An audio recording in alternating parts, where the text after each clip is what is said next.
Hello. Welcome to TurboTalk, and today's video is about endurance racing.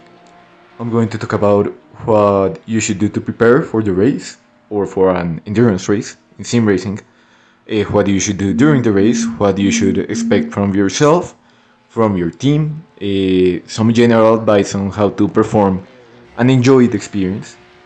And, first of all, I'm going to give you some context, as I just raced in these past couple of weekends in the Nürburgring Endurance Championship.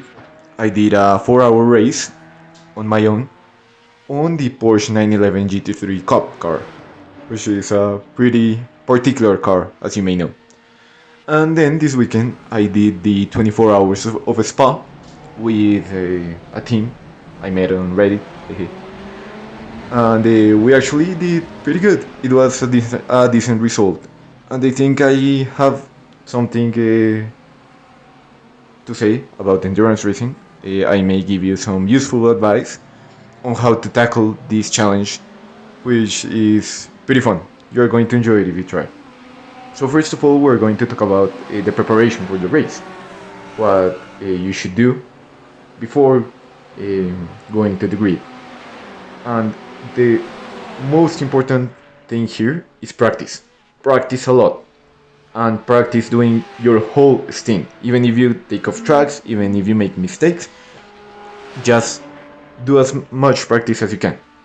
Why? You want to know the track layout. As you may know, Nürburgring Nordschleife is an extremely long track with lots of turns. So you want to know everything about the track, where every curve is, where you should lift, where you can push a little bit, where you can take a different line. You want to know everything about the track itself. Then you want to see how your car reacts to different situations. You want to see if it understeers, if it oversteers, if you should be more careful with the trail braking. In the case of the Porsche, for example, I know that I don't have ABS, so I have to be extremely careful with the brakes, and I have to avoid. I have to be careful with the brakes, but I also have to be careful with the trail braking, as I don't want to go into the wall, because the car tends to understeer most of the times. So you want to gather as much data as possible, both from the track and from the car. But also you want to be careful, because in iRacing and in most sims nowadays, tracks have varying conditions. So throughout the day or throughout your race, the track is going to change. There will be rubber marbles throughout the track. There will be some lines that you could take because your tires are warmer. Other lines that are really dangerous to take because your tires are worn. You want to see how the track evolves and how your car evolves. You want to see if there are temperature changes because they tend to affect grip a lot. You want to see your tire wear, your fuel, how many laps you could do before going to the pits, if you can save some fuel, if you can save some tires, if you want to lift, if you want to push. You want to know everything and be ready with some strategies for the race. In some cases, this race in the Nürburgring was not the case, but sometimes you may be able to do two stints on the same tires, or maybe even three. But that will depend on how you drive the track, on the track temperature, or on the time of the day. So you want to know how many variables are affecting your performance and how you should tackle the challenge. So now that you got all of this information, you are ready to race pretty much. You want to set a qualifying time. Depending on the race, a qualifying procedure varies. For example, in a track this long, there will be a quali session before the race of about 30 minutes. But it depends on each event. So now that you're on the grid, most endurance races are from a rolling start. They start from a rolling start. So therefore, you want to check your competition.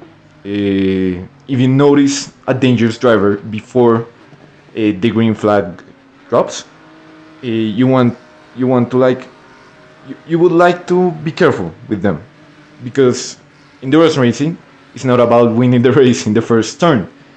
To finish first, you first have to finish.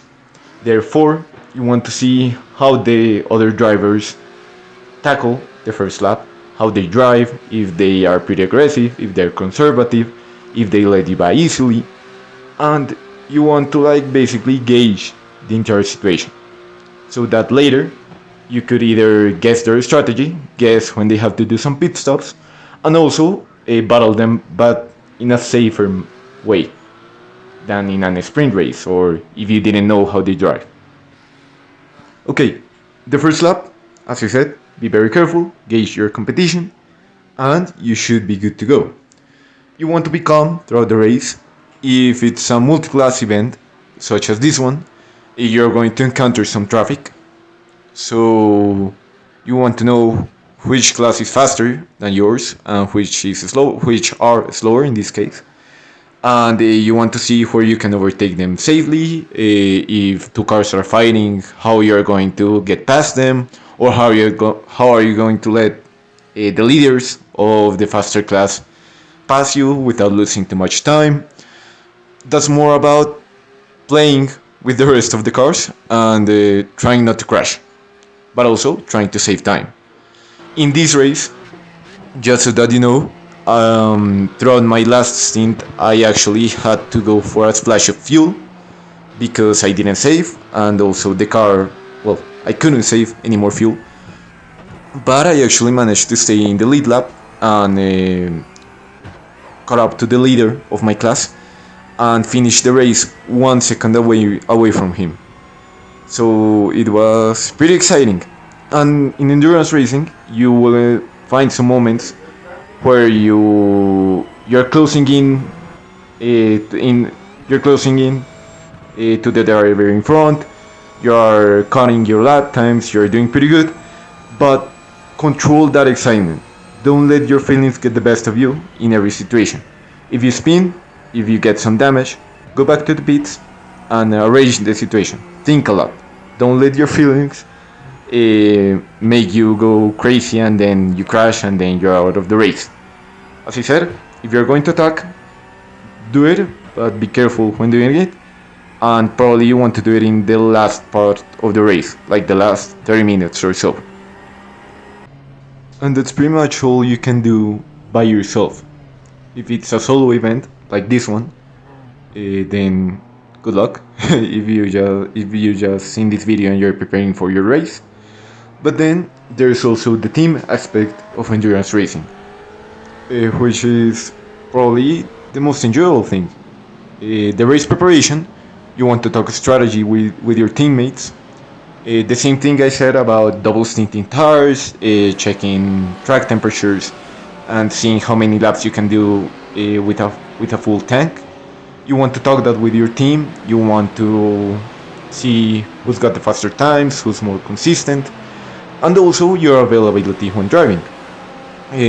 Our team and most teams, as far as I know, do like a schedule in an Excel sheet before the race, so you know at which time you have to be awake in the sim, prepared to drive. And for the race start, in this case, we picked a driver who never did a race start like this before, where you are with other 50 cars on track. But I mean, as long as the person doing the start is a decent driver, like he's safe, he's able to keep it on track, and he's able to keep it away from other cars, then, you know, cheer him on. And if you're starting, be calm. Here, we made a mistake earlier in the race by attacking another car, and he closed the door, and we had a pretty nasty contact. So you want to avoid those situations if possible, and if you get into them, you want to get back on track as soon as possible and assess the damage and see if it's worth continuing, if your car has too much damage, if you blew the engine or something like that. Well, tough luck, mate. But now that you have a team, there are multiple people driving the car. Of course, within the strategy, we in those conversations before the race, You should have talked about the setup. If every driver feels comfortable driving the car like that, if someone wants to make any modifications, the whole team must be okay with that and driving a car that everyone is capable of driving correctly. That's the most important thing. Uh, your teammates are going to be like really thankful if you're consistent, if you're able to keep your lifetimes within a certain range. That way, you're not putting too much pressure in the car, and you're not risking too much. You are maybe capable of saving tires or saving fuel if needed, but you're also capable of staying in touch with the car in front, fighting for position maybe, and being fast in every aspect that needs that needs you to be fast, such as pit stops, uh, close turns, and everything like that. If you crash, and you're probably going to crash in your first endurance race, it's pretty common. The longer the race, the more it becomes about survival. The more fatigue, uh, i- the more fatigued the drivers are going to be, and the more aware as a team you have to be and support your teammate.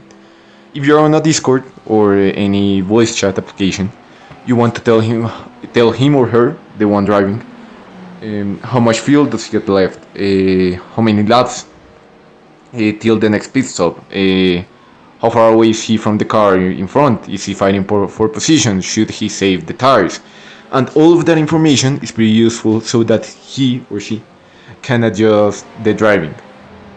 We had plenty of encounters here. Some of them were mine, but remember, you don't want to blame your teammates, as all of you are going to make some type of mistake. Each one of you are probably going to get one off track throughout the whole 12 or 24-hour event. So you want to be like positive, optimistic about it. It's good to have some laughs to relieve some pressure, and don't take it too seriously. You're not putting your lives on the line compared to the real thing. So enjoy it, and strategy is going to play a huge role at the end of the race. So you'll have to see if you stop for a splash of fuel, if you can go all the way till the end from your last pit stop, if you need to save fuel, if you stop, you have to see if you're going to lose positions or if you can catch the car in front. It's really enjoyable. As your teammates, or well, if you're not driving, you should be careful with the gaps, with the track temperatures, with the track evolution, and you want to be like the the cruise ship in that situation. You want to support your team and get the best result possible. Here we got a top 10, even though we had a car that lacked a lot of top speed due to the crashes we had. So yeah, don't push yourself too much. Remember, it's an endurance race, lots of hours of driving, and I hope you have a good one. I hope if you get something out of this video, and if I ever see you on track, well, I hope you take this advice into account. See you around.